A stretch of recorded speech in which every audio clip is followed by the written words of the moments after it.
Hello and welcome to a very exciting video edition of the School Safety Free Period podcast. I'm Amanda Klinger.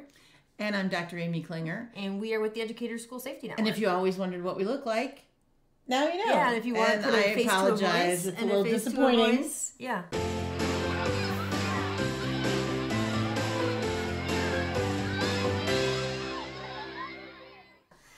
So if you're familiar with the School Safety Free Period, it's where we talk about things from the news that are almost too absurd to be true, but they're true, and we talk about them, and then we have a little bit of a takeaway. So some of you may be listening on your regular podcast, so that's awesome. You can't see us. And you can't see us, but we're waving. But we're also piloting, and this is sort of the maiden voyage of a video version as well. But if you're listening on the podcast, it will be the same. It's just you'll miss the facial expressions and back and forth. But yeah, if I'm supposed to be keeping a straight face, yeah, it'll be good. I won't be. So. All right, so let's get started. So I have a couple things today. So now, remember in the free period, we're a little bit more informal. It's some of the absurd, kind of ridiculous, a little bit funny things that tend to happen in the arena of schools and have implications for school safety. So I want to start out with, this one happened a little while ago, but I think the takeaway is worth talking about. So this is a high school in New York State that had a threat, as we know happens quite often, unfortunately, in schools. And they were in lockdown for this threat. There was the potential. Someone had indicated a threat of perhaps bringing a gun to school. So there was nothing specifically happening. But there was this alleged threat. Mm-hmm. And so they went into lockdown for 6 hours. See, I don't know how we can do this as a video, because if it's just the audio, Right. Oh, okay. So for 6 hours? They went into lockdown for 6 hours while police investigated the threat. So the threat comes in, we put everyone into lockdown, and we investigate the threat. Now, that in and of itself is not so terrible. How many hours is even a normal school day? About 6 hours. Jeez.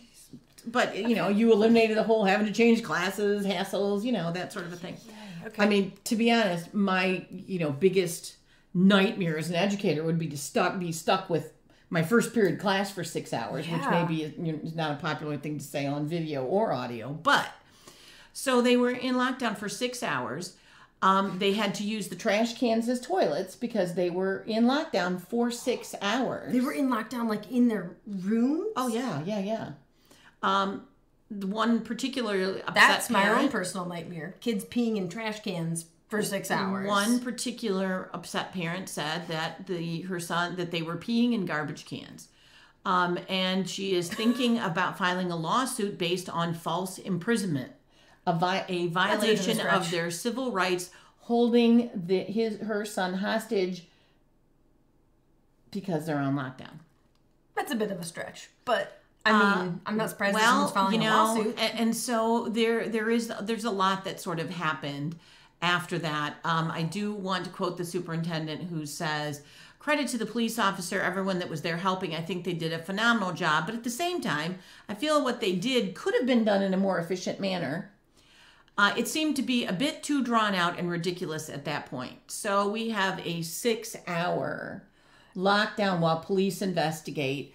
So that just kind of really speaks to this dilemma that schools find themselves in. You've got a threat, you got to do something about it, you can't ignore it. But on the other hand, there's got to be a point where you're in hour 5. And my biggest concern, frankly, is not even discussed in the article. My biggest concern is, did those kids for 6 hours think there was an active shooter? Did they think they were sitting in Columbine or, Stoneman Douglas High School for 6 hours? Because that's a trauma. I would suspect they didn't think that, because if the basis of the lawsuit is that they were falsely imprisoned and they were peeing in trash cans. Well, that's what you're saying now, but you don't know at the time what they were thinking and what information they were given. If they thought that they were an active shooter for 6 hours, that would be in this news article. Well, that may be true too. It's interesting because we see so many of these threats, and we see so much of this, and you see, people that are, and you read all the time of folks who are in lockdowns for really long periods of time, unnecessarily, and the trauma that it can cause for students. This is That's a pretty incredible one.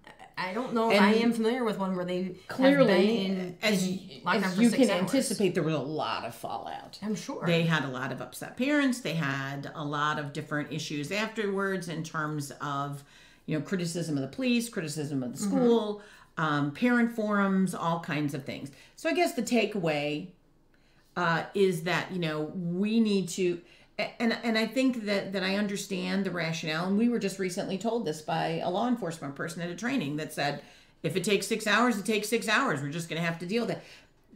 You have to understand, we're not talking about someone being inconvenienced sitting at their desk for 6 hours. Right. You're talking about kids believing that there is something awful, terrible, potentially life-threatening happening. Maybe not for 6 hours, but how about for 2 hours or 3 hours? Right. That's enough.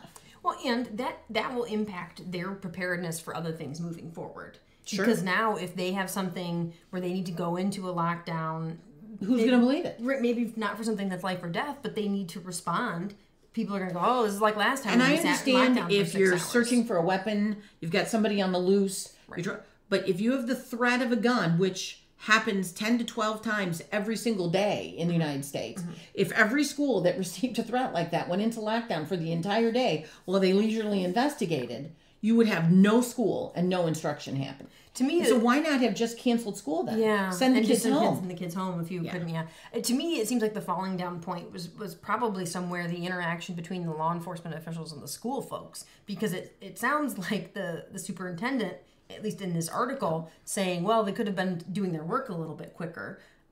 That sounds to me like maybe he's trying to intimate that the law enforcement said you need to be in lockdown the whole time while we're investigating the threat, which is atypical of what we see. What you said, if we're searching for a weapon or we think that there's an active shooter, we're going into lockdown until the situation gets resolved. But when it's something like this where it is just a threat, And we don't not typically see minimizing people- that, but yeah.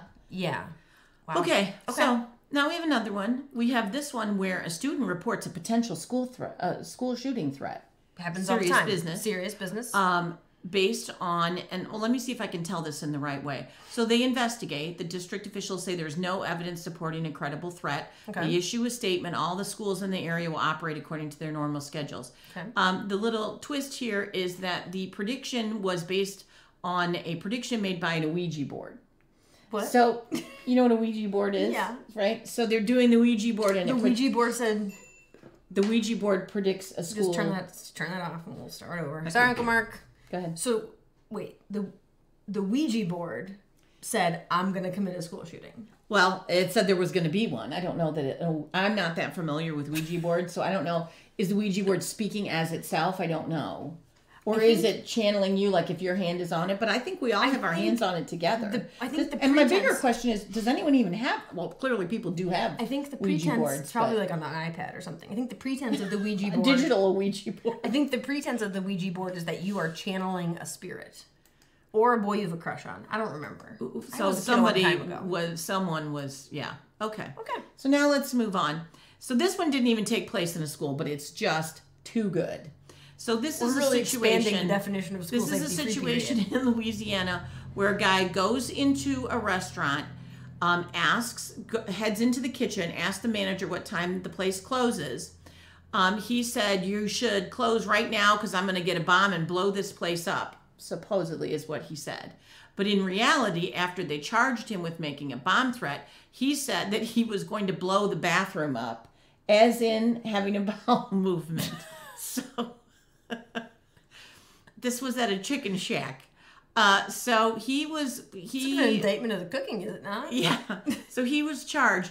And so I guess if we have to come with the takeaway, but I just think it's funny where you go, what time are you closing? I'm going to go blow up the bathroom. I think that is kind of funny, which I'm sure was frightening for those people at the moment. But it does sort of lend some of the discussion that we have about vernacular and slang terms and what are the issues with, saying, and I'm not sure that if you say I'm going to blow the bathroom up, that I'm immediately Understand what you mean. gonna go to bomb, but maybe. So yeah, I just thought I'd throw that one in because it's only a matter of time till a kid says that. Yeah, well, I think we've talked a lot on this podcast before about the software that people use, the social media monitoring, Yes. like these carnitas of the bomb. That right there, that is the problem exemplified. And I'm sure those people who heard Like him if say you that say, were I need the probably- pass because I'm going to go blow up the bathroom. I mean, because really, what else are you going to say that's going to sound, it's going to be gross, whatever else you would try to say. How about just, I'd like to use the restroom, please? I mean, does it need to be so descriptive? But if you're trying to indicate the urgency. Like, oh, you want a bathroom pass? How bad you want Tell me, one? what do you think How is bad gonna do you happen? want it? I mean, isn't it I'm kind just of like, saying. you know, I'd like to use the restroom, please? I mean, All the really- teachers out there are going, yep, I don't know how many times I've received way too much information about what someone wants the bathroom pass for. Kids are gross. Okay, so now we have our last one. Last one, this just occurred. This is 2 middle school students.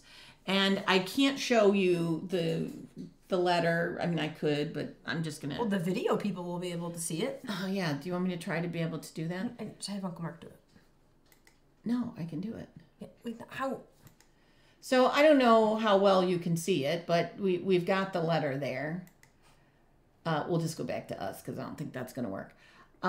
Anyways, so 2 middle school students, he says, Jacob, meet me at the basketball hoop after school. Bring no one. I will be watching you, so don't decide not to come. Is he a spy? If you do, the punishment will be worse, possible death. You decide to run, for sure death. Remember, I'll be watching you. And then he draws a diagram of the basketball hoops. I love it. Where he's going to be standing, where the school is, and then says, X marks the spot. Now, the English teacher in me wants to point out that there are several misspellings, critical misspellings in this letter, including It's about imagination, field not and all these execution. other ones. But I'm the Is reason this kid I'm reading bringing like this Tinker forward. Tailor Soldier Spy? Like, what's... I'm just laughing about, will be worse. Possible, not possibly, but possible death. certain? Well, You one of them was decide to certain. run, for sure death. certain Not death. certain, for sure death. So the whole story is about the trauma of this kid that gets the note. Mm-hmm. And the kid who wrote the note, who is legitimately going, I'm kidding. It's like we're playing spy. Like I'm playing... Oh, was that what Yeah. he said? Yeah, that it was this sort of circumstance, whereas the kid legitimately that wrote it, of course, now we don't know. We're not in either one of their minds. but that is always the kid is legitimately going, we're messing around. Like, you know how we're playing spy? We're playing whatever it is. I'm writing you this little note. Mm-hmm. We're going to... And they want the kid to be suspended for doing it in a threatening statement, etc. But... actually, it ends up that they did do an investigation and they did exact some consequence, but they didn't suspend the student. Like, but as much as we laugh about it, it's funny. But they're talking about this the kid that received the letter being based on the context of what's happening in the world is like, oh my gosh, I'm getting death threats, and the How kid old? Wait, how old are the they're kids? 11. And the other 11-year-old is going, isn't that funny? Get it? I'm saying it like we're serious spies. And so it just, to me, brings out, number one, I just thought it was kind of funny.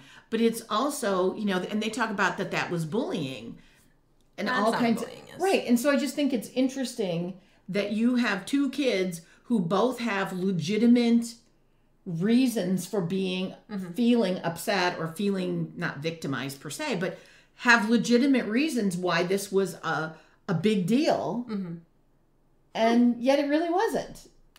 So yeah, I just think that's very interesting. And when we talk about humiliation-based punishments and other things like that, we always talk about the idea you don't know what to one person seems humiliation-based or what one person seems threatening or not. And and they bring up the thing, you can't yell bomb on an airplane. So why are we allowing a kid in school to say, I'm going to shoot you? But he doesn't use any particular, he just says, if it'll be worse, possible death.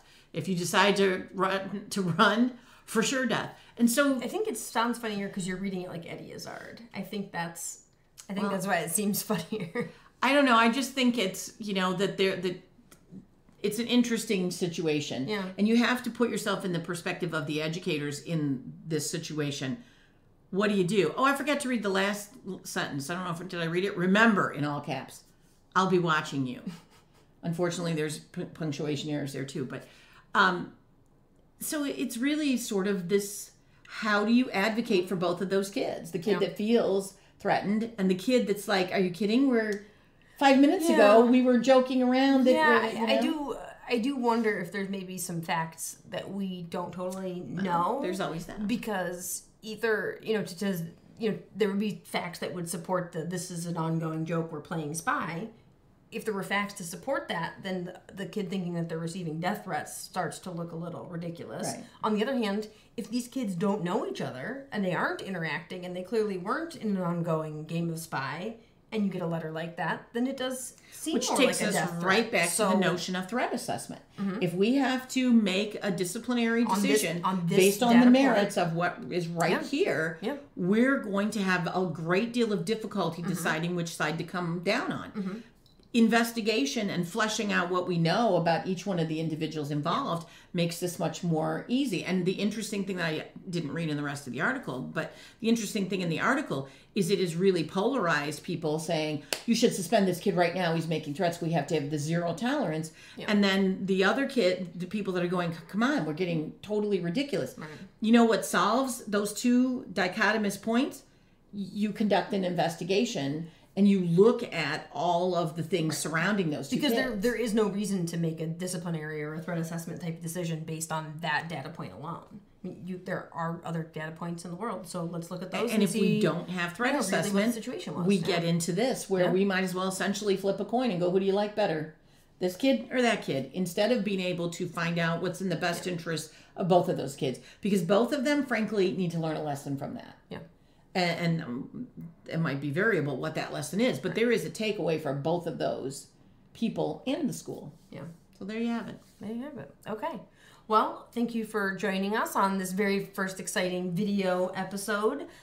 You can always get more information and resources from us. Our website is www.eschoolsafety.org. You probably, if you're watching this, you're watching it on YouTube. You can check out some of our other videos. If you are listening to this in a podcast, you can get other podcast episodes wherever you normally get your podcasts. So we're on iTunes, Google Play, Stitcher, TuneIn. You can also listen to podcasts directly on our website. And if you thought we were too funny, although I don't know if we were that funny in this one, but if you thought I think the stories were funny in and of themselves. Yeah. If you think, blowing up the bathroom, that might be all it takes to say. If you thought this was too funny and you want a little bit more of a serious take on things, we do have our school safety news podcast that's sort of just the facts, ma'am type situation. And then all of the other resources that we have available on our website are very just the facts. We do a lot of research and we have resources that we try to provide and have available for schools and educators and for parents as well. So that website is www.eschoolsafety.org, and don't hesitate to reach out with any questions. We always love to help. Till next time.